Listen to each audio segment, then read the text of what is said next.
Hi hello ಎಲ್ರಿಗೂ ನಮಸ್ಕಾರ. ನಮ್ಮ ಕರ್ನಾಟಕ ಜನತೆಗೆ ಒಂದು ದೊಡ್ಡ ನಮಸ್ಕಾರ.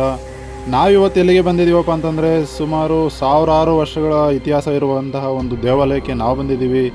ಅದು ನಿಮಗೆ ಕಾಣೋಕ್ಕೆ ಸಿಗೋದು ಬೆಂಗಳೂರಿನ ಗವಿಪುರಂ ಗುಟ್ಟಳ್ಳಿಯಲ್ಲಿರುವ ಸುಂದರವಾದ ಪ್ಲೇಸಲ್ಲಿ ನಿಮ್ಗೆ ಸಿಗುತ್ತೆ. ಇದು ಏನಪ್ಪ ಅಂತಂದರೆ ಒಂದು ಬಂಡೆ ಮೇಲೇ ಇರುವಂತಹ ದೇವಸ್ಥಾನ.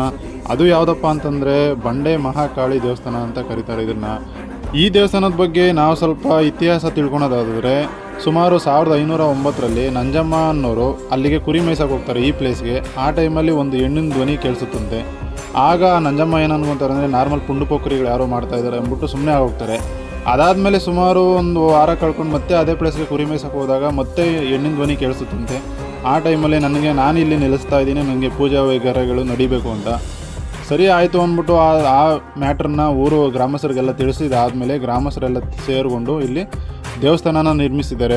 ಇನ್ನು ಬೆಂಗಳೂರು ನಗರದಲ್ಲಿ ನಾವು ನೋಡೋದಾದರೆ ಸುಮಾರು ದೇವತೆಗಳು ನೆಲೆಸಿದ್ದಾರೆ. ಅದರಲ್ಲಿ ಬಂಡೆ ಮಹಾಕಾಳಿ ದೇವಸ್ಥಾನ ಅನ್ನೋದು ಒಂದು ಹೆಚ್ಚಿನ ಶ್ರೇಷ್ಠತೆಯನ್ನು ಪಡ್ಕೊಂಡೈತೆ. ಏನಕ್ಕಪ್ಪ ಅಂತಂದರೆ ಕರ್ನಾಟಕದ ಮೂಲೆ ಮೂಲೆಯಿಂದನೂ, ಕರ್ನಾಟಕದ ಅಂತಲ್ಲ ವಿವಿಧ ರಾಜ್ಯಗಳಿಂದನೂ ಸುಮಾರು ಭಕ್ತರು ಬಂದು ಇಲ್ಲಿ ಅವರವರ ಆರ್ಕೆಗಳೇನೇನಿರ್ತಾವೋ ಅವರು ಕಟ್ಕೊಂಡು ಈಡೇರಿಸ್ಕೊಂಡು ಹೋಗ್ತಾರೆ. ಏನಪ್ಪ ಅಂತಂದರೆ ಸುಮಾರು ವರ್ಷ ಮದುವೆ ಆಗಿ ಮಕ್ಕಳೇ ಆಗದಿದ್ದಂಥವ್ರು ಮಕ್ಕಳಾಗಲಿ ಅಂತ, ಮತ್ತು ಮದುವೆನೇ ಆಗದಿದ್ದವರು ಮದುವೆ ಆಗಲಿ ಅಂತ ಆರ್ಕೆಗಳನ್ನ ಹೊತ್ಕೊತಾರೆ.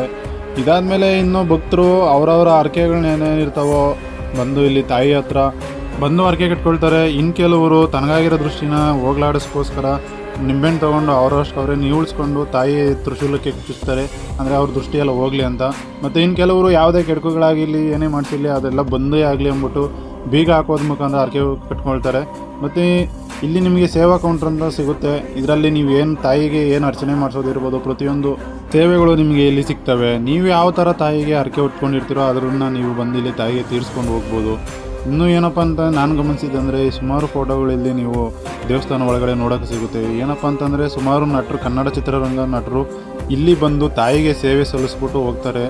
ಮತ್ತು ಸುಮಾರು ಕನ್ನಡ ಮೂವಿಗಳು ಇಲ್ಲಿ ಶೂಟಿಂಗ್ ನಡೆದಿದ್ದಾವೆ. ಅದ್ರ ಜೊತೆಗೆ ಧಾರಾವಾಹಿಗಳು ಶೂಟಿಂಗು ಇಲ್ಲಿ ನಡೀತಾ ಇರ್ತವೆ. ಮತ್ತು ಏನಪ್ಪ ಅಂತಂದರೆ ಸುಮಾರು ರಾಜಕಾರಣಿಗಳು ಬಂದು ಇಲ್ಲಿ ತಾಯಿಗೆ ಪೂಜೆ ಸಲ್ಲಿಸ್ಬಿಟ್ಟು ಹೋಗ್ತಾರೆ ಆಗಾಗ. ಮಹಾಕಾಳಿ ತಾಯಿಗೆ ಹುಣ್ಣಿಮೆ ಮತ್ತು ಅಮಾವಾಸ್ಯೆ ದಿನ ವಿಶೇಷವಾದ ಪೂಜೆ ನಡೆಯುತ್ತೆ. ಆವತ್ತಿನ ದಿನ ಭಕ್ತರಿಗೆ ಏನಿರ್ತದೆ ಎಲ್ಲ ಪ್ರತಿಯೊಬ್ಬರಿಗೂ ಅನ್ನ ಸಂತರ್ಪಣೆ ಇರುತ್ತೆ, ಅಂದರೆ ಅನ್ನದಾನ ಇರುತ್ತೆ. ಇನ್ನು ನಾರ್ಮಲ್ ಡೇಸಲ್ಲಿ ಬಂತಂದರೆ ಪ್ರತಿಯೊಬ್ಬರಿಗೂ ಪ್ರಸಾದ ವಿನಿಯೋಗ ಇರುತ್ತೆ. ಇದಾದಮೇಲೆ ನಾವು ನೋಡೋದಾದರೆ ಸುಮಾರು ಯಾರ್ಯಾರು ಇಲ್ಲಿ ಚಿತ್ರರಂಗದಿಂದ ಮತ್ತು ರಾಜಕಾರಣಿಗಳು ಮತ್ತು ಉನ್ನತ ಸ್ಥಾನದಿಂದ ಯಾರ್ಯಾರು ಬಂದು ಇಲ್ಲಿ ತಾಯಿಗೆ ಪೂಜೆ ಸಲ್ಲಿಸಿದ್ದಾರೋ ಅವರ ಪ್ರತಿಯೊಂದು ಫೋಟೋನು ಇಲ್ಲಿ ಫ್ರೇಮ್ ಮಾಡಿ ಗೋಡೆಗೆ ಹಾಕಿದ್ದಾರೆ.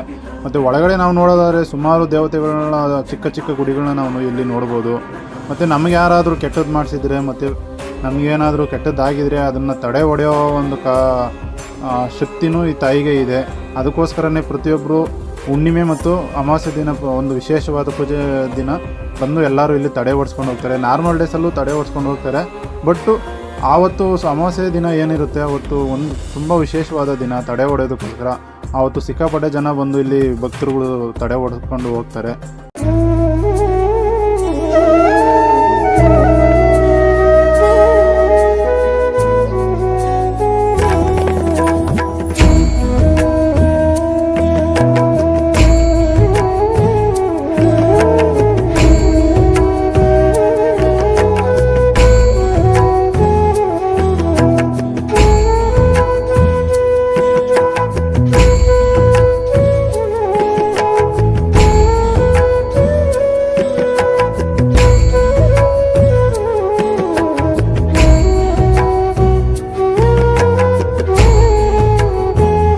ಇನ್ನೊಂದು ವಿಚಾರ ಏನಪ್ಪ ಅಂತಂದರೆ ತಾಯಿಗೆ ಉಡಿಸಿರುವಂತಹ ಸೀರೆಗಳು ಮಾರಾಟಕ್ಕೆ ಇರ್ತವೆ, ತಗೊಳ್ಬೋದು.